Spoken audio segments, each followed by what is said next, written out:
So, good morning. It's windy today. It is windy today. We're in Peterborough at the embankment. We've been here for a while because... Trains. Yeah, trains, and we did go down to Wiz Beach and we came back, but the embankment moorings, there is a very long embankment, and at least at the moment, they're pretty much free moorings, and you can sort of show up and stay for a few days or whatever, and if you really need to stay longer, you can call the council. But there's plenty of space and not a lot of boats, so... Good place to stay. At least at this time of year, it seems to work just fine. There is a fun fair opening up just over here on Thursday. It was really funny. Yesterday we were walking along to town and I was like, that's odd, there's a lone caravan just appeared, like, in the middle of the field. Well, 2 mornings ago, a flatbed truck showed up with some metal, like, barriers. Right. Then it just sat there. Then the next day, caravan. Then the next morning, you know, about, like, middle of the afternoon or whatever. It's just full. It's like 250 RVs, massive things, floats, rides, everything, and it's all getting set up. So it's time to go. Yeah, it's time to go. Not that I kind of wouldn't enjoy... It's just a noise, I think, we're anticipating. Yeah, but I always like that game where you try and shoot out the star. Not that. Because always, okay, maybe it's an American only thing, but you get something that looks like a Tommy gun full of BBs, and you're supposed to, like, shoot out this star, and you only get points if you shoot out the entire star. So I'd always be like, hey, you, guy who's running the stand. No, you wouldn't. You didn't think this through. I've got a little air machine gun. You're going to give me that tiny little dog. That's cheating. Yeah, well. I don't believe you did that. Okay, well, you know. I did one time point out the relative, you know, the substantial stupidity of not having some sort of a collar on those things so they could only point forward. But that might have just been the one place that I went to. Also, I always like the hammer wacky things because, like, yeah, we did that. You did that in Braunston. yeah, because I'm like, if they don't cheat by using like a little air bladder in there, then I can always make it ring at the top. If they do cheat, then I know they're cheating because there's no way I can't get that thing to the top. Oh dear. Anyway, we're not going to the fair. We're not going to the fair. We're going up to, what was it called, Lock? Something Lock. It's the next lock. It's up this way. It's not far, like, what, maybe 2 miles? Yeah, and not far past the lock. Well, almost as far past the lock as the lock is far from us right now. There's a little left-hand turn and a lake and some moorings that Joe walked to yesterday. Yeah, it's quite, that is only about 4 miles away, or 3.5. And it's quite unique. Like, you don't often get to cruise into a lake and moor up on a pontoon. So yeah. I was like, we have to, or you said it anyway, we have to go there and have a look. Even though really we should get moving a bit. Well, that will be our move today. Yeah, a little warm up. Yep. We've had a little bit of a silliness with some things with Amazon. That's why we've been here the last extra day. Your thing arrived early. My thing arrived late. One of my things didn't arrive at all. One of them arrived and one of them smashed. that arrived was smashed. So it's been a... Yeah. It's been. But I will say that it is the only bad experience I believe I've ever had with Amazon. And they all came at once. Yeah. So it's like, you know, they say everything happens in threes. Well, all 3 of them happened in one go. so fair enough. Is that recording? Yeah, it's been recording the whole time. I'm not excited about the wind. I'm a little bit nervous about the wind, but it won't be a problem. I'm the one that's driving the boat. I'll be fine. Yeah, I know. There is a... I'd be more happy if I was driving the boat. Oh, I see. Okay. Do you want to drive the boat? No. Okay. So you'd be happier if you were driving the boat. It's just not being in control, You're not going to isn't drive the boat. Gotcha. Fair enough. I understand. What were you going to say? I was going to say that the other thing that I noticed yesterday as I was walking back from the walk that you and I took up that way is we're going to pass over the last remaining cast iron bridge. At least I think that's what the tablet said. Last remaining cast iron bridge still in use for a high-speed railway in England. There you go. Full of the facts. Yeah. I saw a panel. I recorded a thing about the panel and it's got a shot of the bridge. It's a big green cast iron bridge. If it came but out, apparently I'll put it in it's the last remaining one that is still in use for any railway that's using like a high-speed train. Right. So the LNER trains and everything go across here, so like the big ones. So, yeah. Interesting factoid. Well, at the very least, we got some good weather this morning.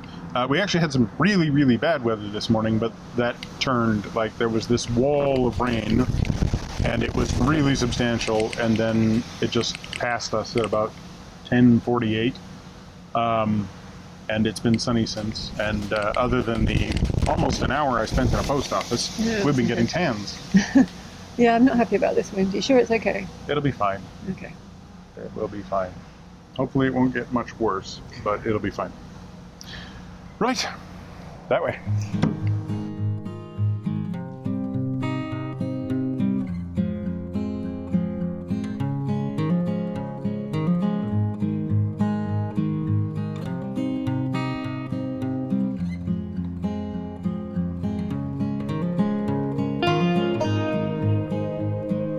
Through the trees you can see the fair setting up on the embankment green.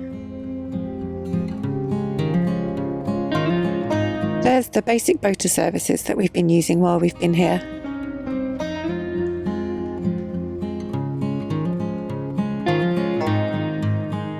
This warehouse looks ripe for redevelopment. I love the water level loading bay tunnel entrance thingy.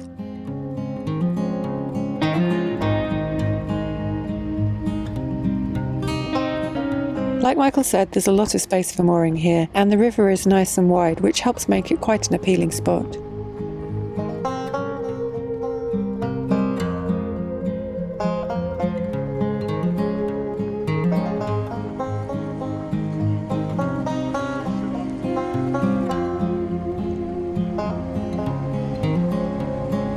This is the old customs house that dates back to the 1790s. It's now used by the local sea cadets, which I find quite funny as Peterborough is about 40 miles from the sea.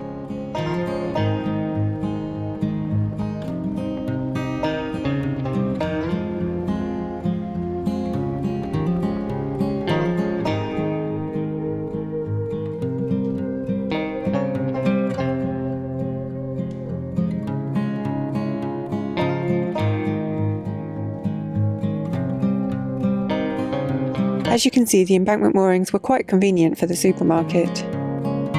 And here is the cast iron railway bridge that Michael mentioned, or the Nene Valley Viaduct as it actually seems to be called. It was built in 1850 and a second bridge was added in 1924 to accommodate the increase in traffic.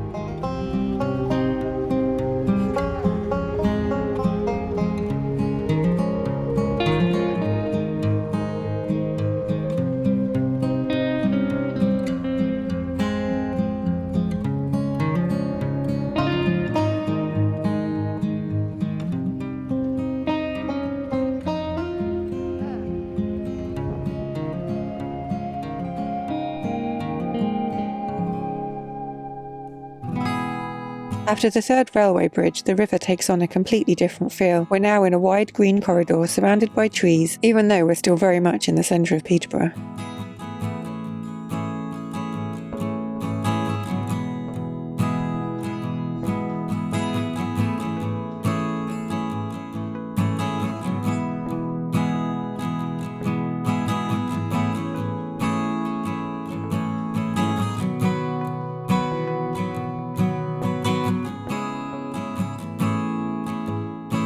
There's a really decent path along the river here, which will take you all the way to Ferry Meadow where we're heading today. There's also a route you can walk on the other side of the river too.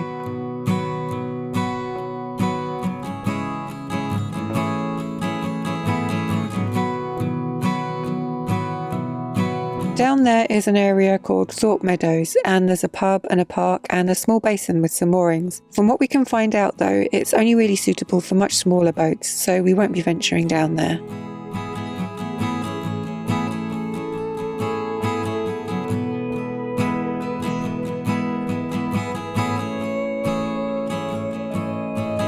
The Peterborough Sculpture Trail meets the river here. This piece is called Festival Boat, and apparently it takes inspiration from its location and the ceremonial festive boats used in the artist's native Nigeria. Ahead we spot the Nene Parkway road bridge, which means we're approaching our one lock of the day, Orton Lock.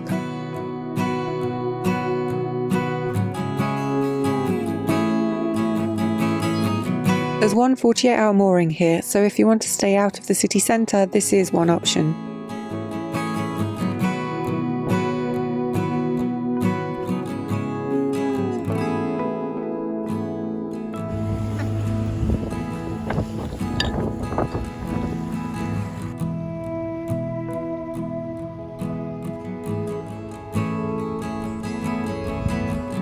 totally out of practice at doing locks. I was not organised to get off the boat.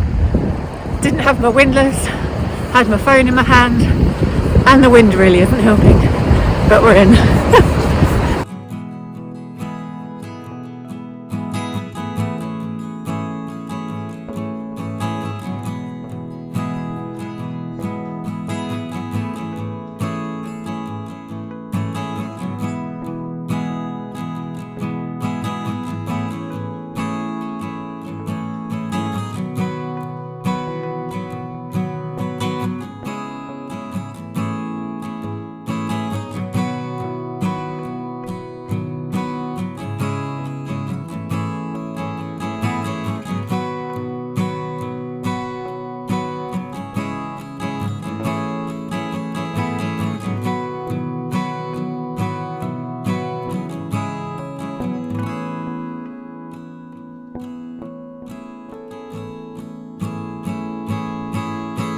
Above the lock is Peterborough Yacht Club and half a mile of private moorings.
About a mile or so from the lock, we reach the branch that will take us to our mooring on Overton Lake.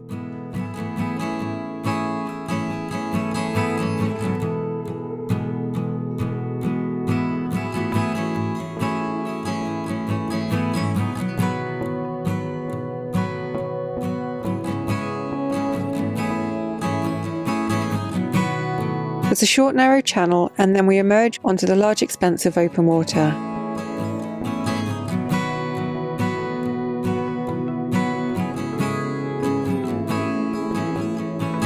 The advice is to stick to the left-hand side and aim the boat directly to the moorings and not explore the lake itself.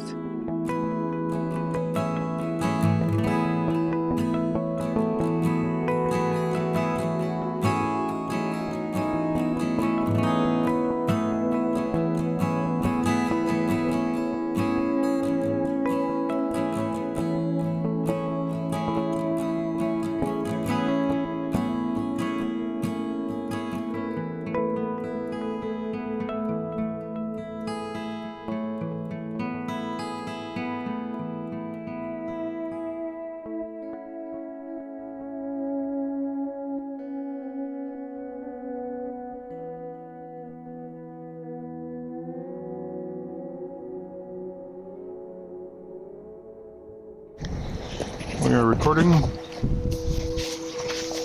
Although, should we watch them first or help them I've first? got crew. Yeah. If I was them, I'd be tempted to stick a nose in. Probably. Only a madman would turn around and try and put his nose that way. So we were coming across the lake, and Michael was like, "Which way do you want to face?" So I do into the middle, but it's really windy, so whatever's easiest. I was all like, "You can do that." And yeah, if you ever wanted a lesson on how to moor up in a lake on a pontoon in the wind, Michael just gave it. And it's really annoying because I don't like singing his praises too much in case he gets a big head, but that was pretty perfect mooring. Yeah, it lined up. I was worried about there being more wind and like a burst did not hit me at the wrong time, so we No. didn't sort of slam into the side. So we actually just kind of came over, and the bumpers took the hit, But and it was like, okay, we're stopped, yay! It was funny because like 2 minutes before we moored, we were at 90 degrees to the moorings, and I was like, how's he going to do this? I'm really anxious. I'm not happy about this.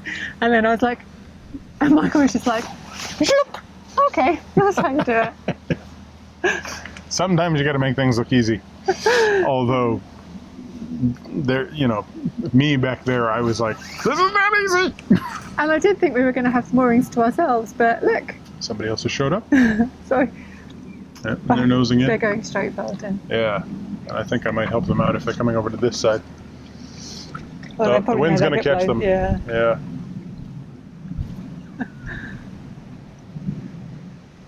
Bulrush. I think they've done this before. Well, yeah, and they're not trying to go in backwards, so No. Well done for them. they might go bump in a minute. Yeah, well, what you going to do? So yeah, this Just is as long as you don't go bump in the night. Because there's a thing on the sign as you come in, there's sort of like a bunch of little warning symbols, and they're all too small to actually see very well. But I got one of them, and it looked like it was telling me that I wasn't allowed to bring a boat that was going forward. But in fact, it was saying no night boating. So, you know, useful to know. Not what you could see from the distance we were at. Okay. So hopefully you heard all of that because it's very windy. Yeah. But yeah, when I did my walk yesterday, I really wanted to bring the boat in here. I mean, ideally, we'd be doing more than 3.5 miles in a day because we've got to get to Northampton in like 10 days. But this is just such a unique mooring. I didn't want us to miss it. Yeah, it's really cool. And you come onto a lake that is like a full-on, you know, kilometer wide, well, not kilometer wide, but like big lake. Yeah. You know, and you're just like, holy cow, this is huge, this is beautiful. And I'm coming in because it said don't turn right, because I'm just going to do that. It did say don't go too far to the right because the lake in gets the lake? shallow. Yeah. And I was like, oh, okay, I don't want to go to the right because the lake gets shallow. Oh my God, it's huge. Where am I going? And then I couldn't see the moorings, and then you pointed, and I was like, oh, okay, they're over there. So yeah. Yeah, beautiful spot. And it's in the middle of a country park, so I think you can do like a walk all the way around the lake and stuff. No doubt you will. Yeah. So very And happy. George will. And I will sit on the boat and be warm. And we did our first Nene lock. Yeah, Orton Orton lock. And you had to leave the guillotine gate open, so once we'd been through, we had to empty it again, which is fine, but unusual, just different. A little different. And it meant that I had to come out, because we got the blustery wind, I came out and was like, oh, okay, I'll just get over and tie up to the lock landing. Well, then, as I went to tie up to the lock landing, a wind gust sort of spun me around. I looked out and I was like, why is he at that angle? I'm kind of pointing across. So I had to push myself out there. And then I just had to nose into the wind and then let the wind blow me back while I was waiting for you. So I'm like, I'll just keep an eye out, see how high how the guillotine has gone. Okay, the guillotine looks like it's at the top. Okay, all right, she's over there. Okay, all right, now I can put the butt end of the boat over and just slam it into the wall. You jump on, we're out of there again. Before we spin again. Yeah. This is kind of at the limit of what wind level is doable, I think. Or comfortable to do.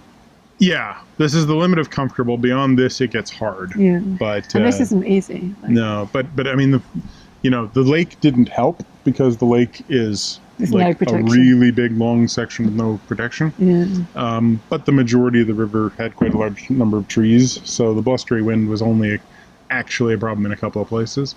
But yeah, I think it's about 25, 30 mile an hour winds up there in the trees. Down here, it's probably 15 to 25. Hopefully that drops for tomorrow. Yeah.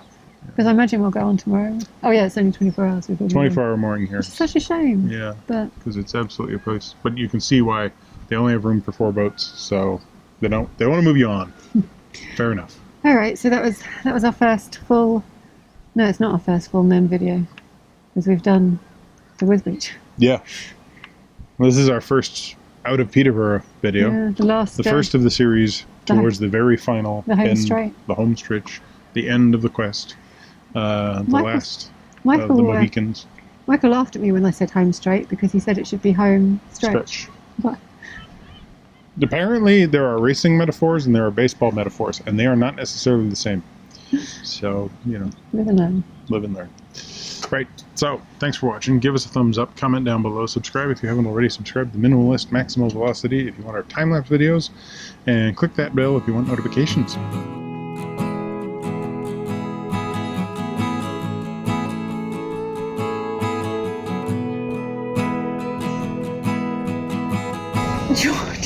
George!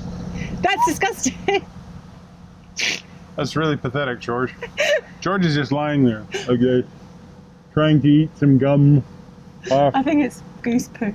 No, it's gum. He's like, I'm gonna eat the gum off the cement. And it's not working for him. And I look ridiculous, but he looks twice as ridiculous. He's given up now, He's though, got a so we bigger can't. tongue. Yeah, so now it's you just have to get it from me.